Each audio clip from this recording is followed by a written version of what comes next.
Psycho lover प्यार या पागलपन एपिसोड 93। बारामती के एक छोटे से गांव में एक छोटा सा मकान था। उस मकान के आगे एक बड़ा सा मंडप लगाया हुआ था जहां पर बहुत सारे लोग बैठे हुए थे, क्योंकि वहां पर मंडप के नीचे पंडित जी के साथ साथ हवन कुंड की आग को भी लपटों में जलाया हुआ था। उसी हवन कुंड के सामने एक नौजवान लड़का सेहरा बांधे बैठा हुआ था। वहां के माहौल से लग रहा था कि वहाँ किसी की शादी हो रही है। सारे लोग आस पड़ोस वाले शादी में तैयार होकर शामिल होने के लिए आए थे। पंडित जी मंत्रों का उच्चारण कर रहे थे। तभी पंडित जी एक 60 साल की महिला को देखते हुए बोले, कन्या को बुलाइए, मुहूर्त का समय हो गया है। पंडित जी की बात सुनकर वो महिला, जिसका नाम सारिका था, वो मुस्कुराकर अपने रूम में चली गई, जहाँ पर इस वक्त दुल्हन तैयार हो रही थी। उसने रूम का डोर खोला, तभी उसकी नज़र सामने तैयार होकर बैठी हुई लड़की पर गई, जो क्रिस्टल लाल साड़ी में तैयार होकर बैठी थी। उसने इस वक्त अपने सिर पर एक लाल रंग की चुनरी ओढ़ी हुई थी। बालों का जूड़ा, जूड़े में मोगरे का गजरा लगाया हुआ था। हाथों में मेहंदी, मेहंदी के हाथों पर लाल चूड़ा, गले में एक दो हार पहने हुए थे। माथे पर बस लाल बिंदी और मेकअप के नाम पर बस लाल लिपस्टिक और आंखों में भरा हुआ काला काजल, जो उसकी काजल से सनी आंखों पर बहुत ही खूबसूरत दिख रहा था। वो लड़की सिंपल पर बहुत ही ज़्यादा खूबसूरत लग रही थी, एक नई नवेली दुल्हन की तरह। लड़की के फेस पर खुशी का नामो निशान नहीं था। आंखों में नमी थी और उसकी आंखों में एक खालीपन था जिसे कोई महसूस नहीं कर सकता था। उस लड़की को देखकर सारिका, जो लड़की की माँ थी, वो उसके पास आई और मुस्कुराकर बोली, मेरी रूही कितनी खूबसूरत लग रही है, तुझे किसी की नज़र ना लगे बेटा। इतना बोलकर सारिका ने उस लड़की यानी रूही के कान के पीछे काला टीका लगा दिया, जिससे उसे किसी की नज़र ना लगे। रूही ठीक आज सुबह अपने गांव बारामती आई थी, क्योंकि उसे कुछ दिन पहले ही अपने भाई का फ़ोन आया था, जिसे सुनकर रूही परेशान हो गई थी। पर अब उसकी लाइफ में कुछ नहीं बचा था। उसका प्यार, उसकी दुनिया सब खत्म हो चुका था। बची थी तो बस अपनी माँ बाबा की खुशी, जिसे वो पूरा करना चाहती थी, क्योंकि उनकी खुशी उसके लिए बहुत मायने रखती थी, खुद से भी ज़्यादा। बस इसी का फैसला लेकर उसने ठान लिया कि वो ये शादी करेगी, क्योंकि अब वो रेहान को देखना भी नहीं चाहती थी कभी अपनी लाइफ में। इन 5 महीनों में उसने पूरी तरह अपने दिमाग से मिटा दिया था, जिसकी वजह से वो ये शादी का फैसला ले पाई। और अपने भाई की बात मानते हुए वो ठीक समय पर बारामती पहुंच गई खुद की शादी के लिए, क्योंकि उसके बाद उसकी दुनिया अलग होने वाली थी। वो शहर से बहुत दूर अपने ही गांव में रहने वाली थी। अपने माँ बाबा की आंखों के सामने अपनी माँ की बात सुनकर रूही हल्का सा मुस्कुराई और अपनी जगह से उठकर अपनी माँ के साथ रूम से बाहर जाने लगी। बाहर आते ही उसकी नज़र अपने बाबा पर गई, जो एक चेयर पर बैठे हुए थे और उसे देखकर ही मुस्कुरा रहे थे। उसके बाबा के ठीक पीछे लाला खड़ा था, जिसने कुर्ता पहना हुआ था और वो भी आज काफ़ी खुश था अपनी बहन को शादी करते देखकर, क्योंकि रूही के बाद उसकी ही शादी होने वाली थी। इसीलिए उसकी खुशी दोगुनी हो गई थी, क्योंकि वो जिस लड़की से प्यार करता था, उसके घर वाले इस रिश्ते के लिए मान गए थे।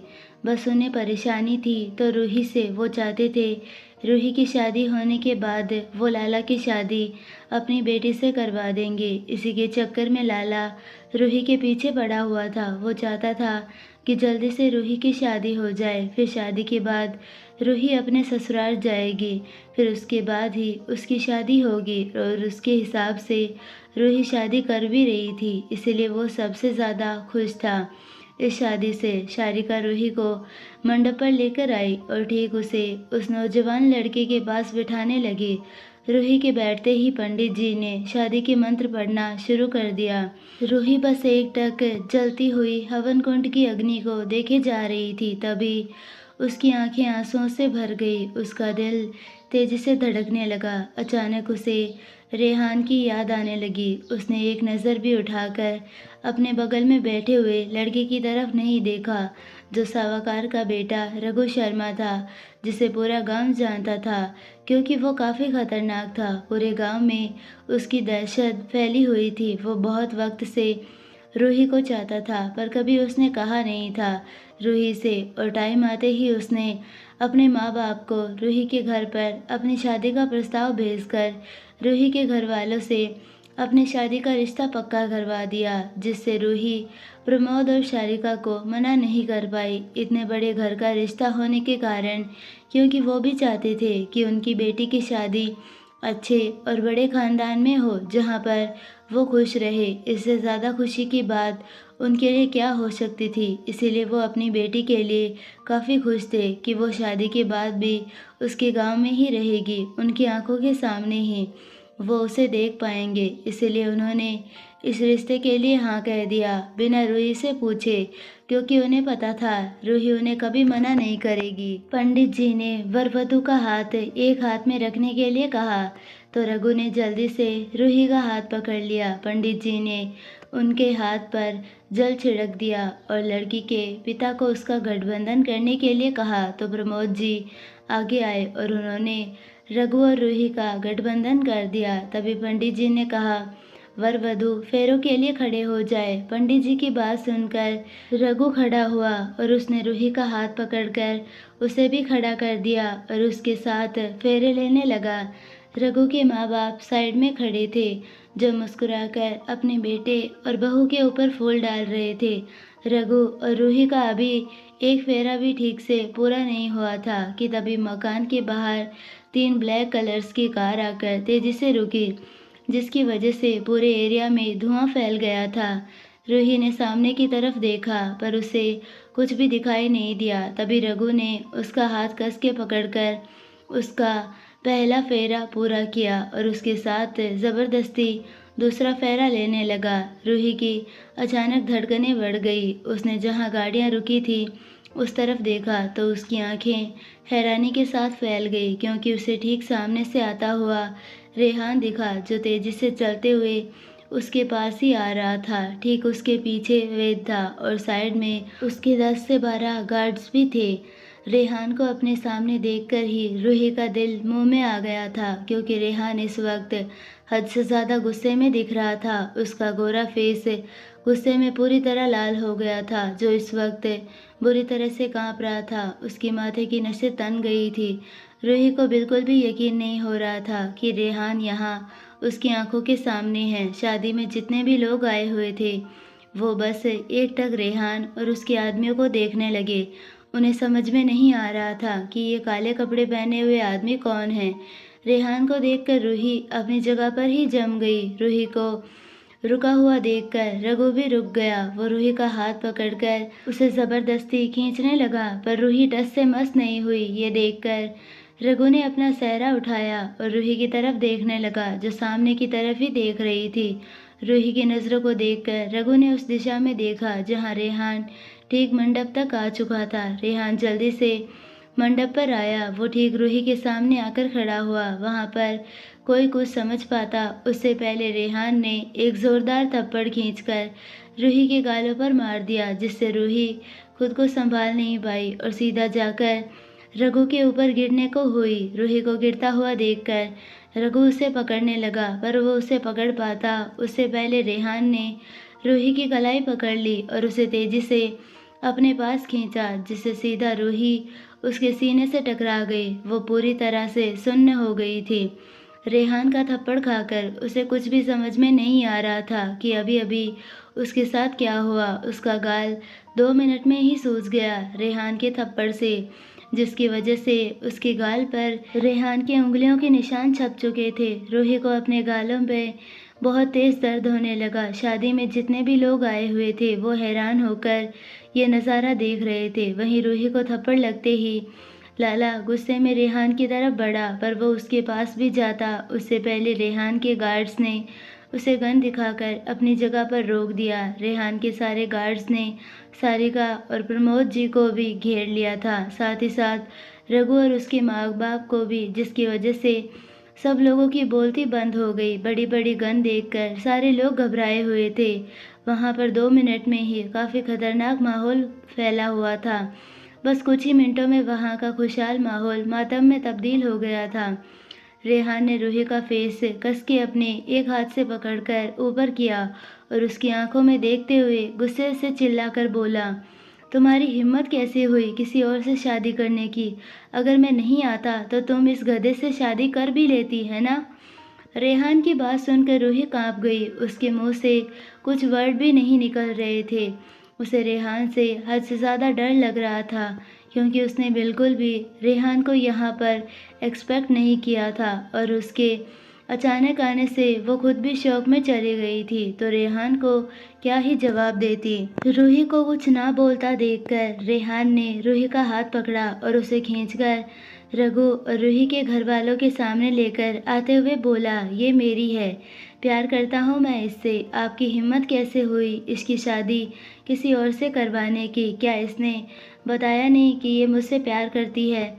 रेहान की बात सुनकर प्रमोद ने कहा, ये तुम क्या कह रहे हो बेटा? मेरी बेटी ऐसी नहीं है। कौन हो तुम? लगता है शहर से आए हो। देखो, यहाँ पर तमाशा मत करो, मेरी बेटी की आज शादी है, उसे छोड़ दो। प्रमोद जी की बात सुनकर रेहान साइको की तरह हंसने लगा। रेहान की हंसी सुनकर रूही रोने लगी। वो अपना हाथ रेहान के हाथों से छुड़ाने की कोशिश करने लगी, पर रेहान की पकड़ उसके हाथ पर काफ़ी टाइट कसी हुई थी, जिससे उसे छुड़ा पाना मुश्किल हो गया था।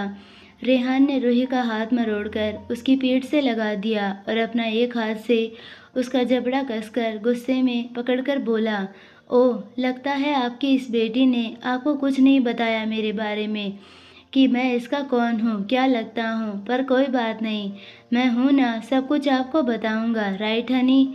रेहान की बात सुनकर रूही ने दर्द से कराहते हुए कहा, नहीं प्लीज़ रेहान, मत कीजिए ये सब, आप जाइए यहाँ से, आज हमारी शादी है। आप रूही इससे आगे कुछ कहती तभी उसकी चीख निकल गई, क्योंकि रेहान ने उसके मरोड़े हुए हाथ को और कस के दबा दिया, जिसका दर्द रूही सहन नहीं कर पाई, जिसकी वजह से उसकी चीख निकल गई। रूही को दर्द से तड़पता हुआ देखकर लाला ने गुस्से में रेहान से कहा, ए साले, छोड़ दे मेरी बहन को, उसे दर्द हो रहा है। तेरी हिम्मत कैसे हुई उसे थप्पड़ मारने की? आज उसकी शादी है, वो किसी और की है, होने वाली है, और तू उस पर यह अपना हक जमाना बंद कर दे। लाला की बात सुनकर रेहान का माथा ठनक गया। उसने अपने दांत पीसते हुए लाला से कहा, किसी और की नहीं होगी, वो मरते दम तक नहीं, उस पर बस मेरा हक है, रेहान ओबरॉय का, जो उसके मरने के बाद ही उसे जाएगा। मेरा हक जो मुझसे कोई नहीं छीन सकता, खुद मेरी हनी भी नहीं।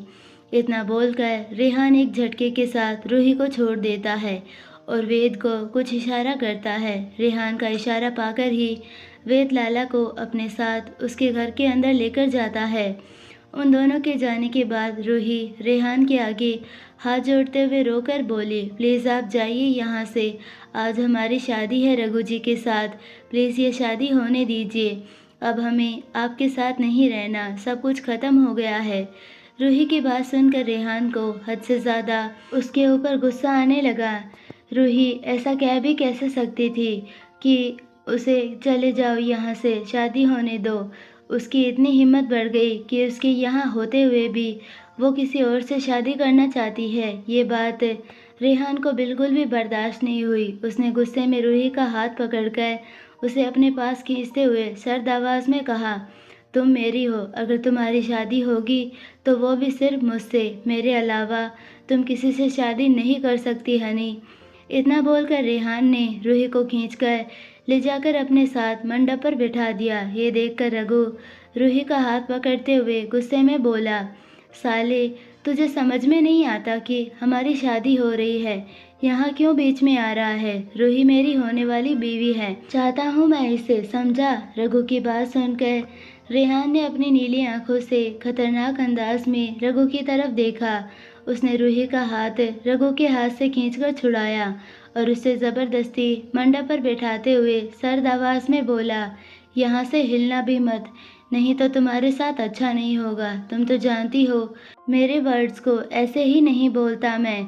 उठने से पहले 100 बार सोचना आगे क्या होगा फिर। रेहान की धमकी सुनकर रूही चुपचाप सुबकते हुए अपनी जगह पर ही बैठ गई, क्योंकि उसे हद से ज़्यादा रेहान से डर लग रहा था, क्योंकि उसका आज अलग ही वो खूंखार रूप देख रही थी जो किसी राक्षस से कम नहीं था। रेहान चल के रघु के पास आया। उसने रघु का कॉलर गुस्से में पकड़ते हुए दांत पीसते हुए कहा, अच्छा तो तू मेरी हनी को चाहता है। मैं अच्छे से जानता हूँ तू उसे क्यों चाहता है, क्योंकि वो खूबसूरत है, इसीलिए उसके पीछे पड़ा है तू। क्या पर तुम्हें उसकी एक सच्चाई पता है जिसे सुनने के बाद तुम खुद मना करोगे उससे शादी करने के लिए, जो तुम अभी उतावले हो रहे हो करने के लिए। इतना बोलकर रेहान ने उसे छोड़ दिया। रेहान की बात सुनकर रघु ने हकलाते हुए कहा, कौन सी सच्चाई? रघु की बात सुनकर रेहान टेढ़ा मुस्कुराकर उसके पास आया और अपनी धीमी आवाज में उसके कान में बोला, वो 60-70 बार सो चुकी है मेरे साथ, पवित्र नहीं रही अब वो। क्या अभी भी तुम ऐसी लड़की के साथ शादी करना चाहते हो जो शादी से पहले ही अपने आशिक के साथ सो चुकी है, उसे सब कुछ अपना सौंप चुकी है, जो हर एक लड़की अपने शादी के बाद अपने पति को सौंपती है। रेहान की बात सुनकर रघु का फेस पीला पड़ गया। उसने एक नज़र घिन्न भरी नज़रों से रूही को देखा और गुस्से में अपने माँ बाबा को देखकर बोला, माँ बाबा चलिए यहाँ से, अब हमें ये शादी नहीं करनी। इतना बोलकर रघु अपने माँ बाबा को वहाँ से लेकर चला गया। ये देखकर रेहान टेढ़ा मुस्कुराकर रूही के पास बैठ गया। उसने पंडित जी को एक नज़र देखकर सर्द आवाज़ में कहा, मंत्र पढ़ो पंडित, अभी इसी वक्त मेरी शादी होगी मेरी हनी के साथ। इतना बोलकर रेहान रूही को देखने लगा जो बेतहाशा रो रही थी। रेहान की बात सुनकर पंडित जी ने मंत्र पढ़ना शुरू कर दिया। तभी लाला और वेद रूम से बाहर आए। रूही लाला को देख रही थी। उसे लगा उसका दादा आकर उसकी मदद करेगा, पर ये क्या, लाला वहीं खड़ा होकर मुस्कुराकर रूही की शादी होते हुए देख रहा था। रूही घबरा गई। वो इसीलिए यहाँ पर बैठी थी क्योंकि वो लाला का इंतज़ार ही कर रही थी कि उसके बाहर आने पर वो रेहान से कुछ कहेगा, पर ऐसा कुछ नहीं हुआ। वो हैरान हो गई अपने भाई को मुस्कुराता हुआ देखकर। उसने एक नज़र रेहान को देखा जो जलती हुई अग्नि को देख रहा था। फिर रूही ने एक बार अपने माँ बाबा को देखा और अपनी जगह से खड़ी होने लगी। वो आधी ही उठी थी कि तभी रेहान ने उसकी कलाई पकड़कर उसे खींचकर फिर से नीचे बिठा दिया। ये देखकर रूही ने रोते हुए रेहान से कहा, हमें ये शादी नहीं करनी है रेहान, आप हमसे ज़बरदस्ती नहीं कर सकते, छोड़िए हमें। इतना बोलकर रूही रेहान से अपनी कलाई छुड़वाने की कोशिश करने लगी, पर रेहान ने ना उससे कुछ कहा और ना ही उसकी कलाई छोड़ी। ये देखकर प्रमोद और सारिका रूही के पास जाने लगे, पर लाला ने उन्हें जाने से रोक दिया। इसीलिए वो कुछ नहीं कर पाए, क्योंकि इस घर में सिर्फ लाला की चलती थी, उसके खिलाफ कोई नहीं जाता था, उसके माँ बाबा भी नहीं। वक्त के साथ साथ मंत्र खत्म हो गए। अब फेरों की बारी थी। रूही अपनी जगह से उठ नहीं रही थी तो रेहान ने उसे अपनी गोद में उठा लिया और उसे लेकर फेरे लेने लगा। उसके साथ फेरे रूही को अपनी गोद में उठाकर पूरे किए। फिर पंडित जी बोले, अब आप दुल्हन के गले में मंगलसूत्र पहनाइए, फिर उसकी मांग में सिंदूर भरिए। पंडित की बात सुनकर रेहान ने वहीं थाली में रखा हुआ मंगलसूत्र उठाकर रूही को पहनाया और थाली में रखा हुआ लाल सिंदूर अपनी मुट्ठी में भर के रूही की मांग में भर दिया। रेहान ने इतना सिंदूर अपनी मुट्ठी में भरा हुआ था कि रूही की पूरी मांग लाल हो गई और ढेर सारा सिंदूर उसके माथे से लेकर उसकी नाक पर गिर गया। रेहान के सिंदूर भरते ही पंडित जी मुस्कुराकर बोले, बधाई हो, आज से आप दोनों पति पत्नी हुए। आपका ये पवित्र बंधन 7 जन्मों तक एक दूसरे से जुड़ चुका है। पंडित जी की बात सुनकर वहाँ पर बैठे हुए सारे लोग खुश हुए, क्योंकि उन्हें रेहान काफ़ी अच्छा लग रहा था, क्योंकि वो और रूही साथ में बहुत प्यारे लग रहे थे। जैसे एक दूसरे के लिए ही बने हो। रेहान परफेक्ट मैच दिख रहा था रूही के लिए। वही शादी होने के बाद रेहान अपनी जगह से उठकर खड़ा हुआ और सारिका और प्रमोद के पास आकर हाथ जोड़कर बोला, मैंने जो भी यहाँ पर तमाशा किया उसके लिए मैं माफ़ी चाहता हूँ आपसे, पर मेरा यकीन कीजिए मैं आपकी बेटी से बहुत प्यार करता हूँ। आपको प्रॉमिस करता हूँ बहुत खुश रखूँगा उसे, विश्वास करिए। रेहान की बात सुनकर प्रमोद जी ने कहा, मैं इस बारे में कुछ नहीं जानता बेटा कि तुम दोनों के बीच में पहले क्या हुआ है क्या नहीं, पर अब तुम हमारी रूही के पति हो, इस नाते मैं तुम्हारा मान सम्मान ज़रूर रखूँगा।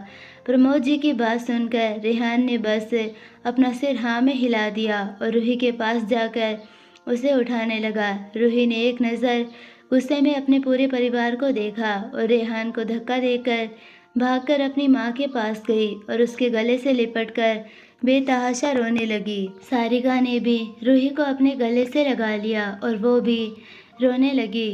सारिका ने रूही की पीठ को सहलाते हुए कहा, रोते नहीं हैं बेटे, जो भी हुआ उसे भूल जा।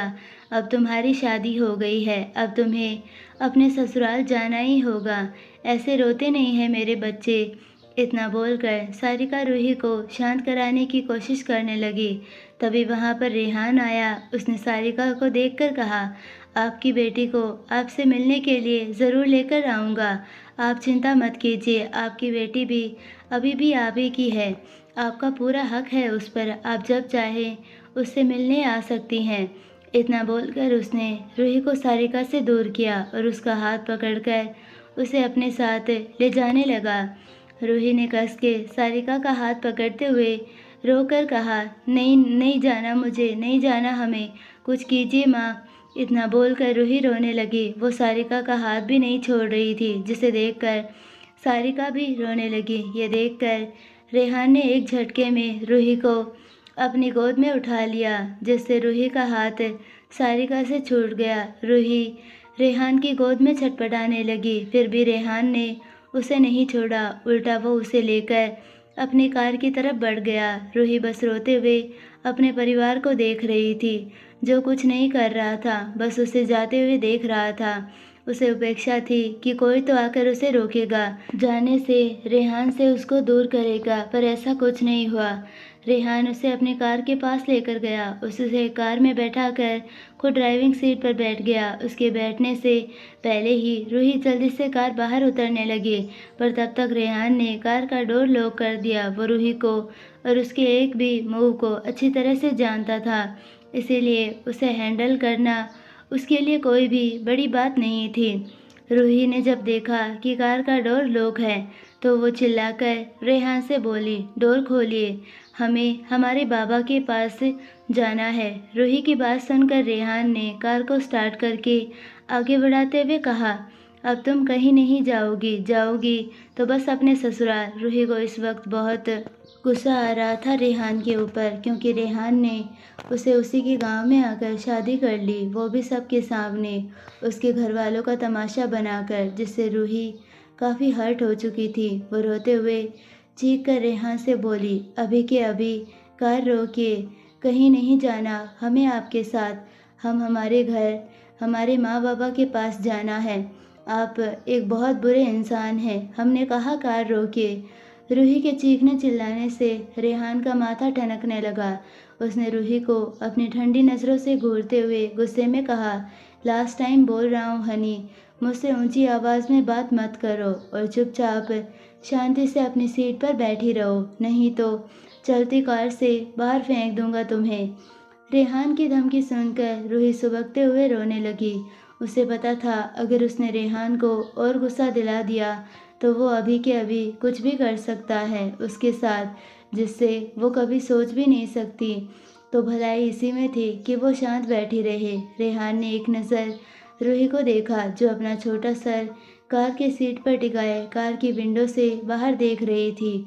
उसकी आंखों से अभी भी आंसू किसी नदी की तरह बह रहे थे, जिससे वो बार बार हाथ से पोंछ रही थी, जिससे उसका फेस लाल हो गया था। जिसे देखकर रेहान ने उसे टिश्यू बॉक्स से टिश्यू देते हुए कहा, इसे साफ करो अपने आंसू, और हाँ, अभी हम मेरे फार्म हाउस नहीं, मेरे विला जा रहे हैं, जहाँ पर मेरी पूरी फैमिली है, तो तुम्हें जो भी मुझसे बात करनी है वो बाद में करना। उनके सामने कोई तमाशा नहीं चाहिए मुझे, याद रहे।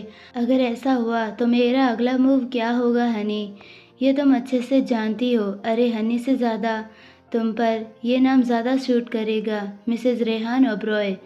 रेहान की धमकी सुनकर रूही ने कुछ नहीं कहा और चुपचाप कार से बाहर देखने लगी। उसके दिमाग में सवालों का गुब्बारा फूलकर भर चुका था, जो कभी भी फूट सकता था, जिसे उसने बड़ी मुश्किल से रोक रखा था। आई होप आपको ये पार्ट पसंद आया होगा। अगर पसंद आया है तो प्लीज़ वीडियो को लाइक, शेयर और चैनल को सब्सक्राइब ज़रूर कीजिए और बेल आइकन नोटिफिकेशन को ऑल पर सेलेक्ट कर दीजिए, ताकि हमारे आने वाली सारी वीडियोज़ की नोटिफिकेशन आपको मिलती रहे। मिलते हैं नेक्स्ट पार्ट में, तब तक के लिए बाय, धन्यवाद।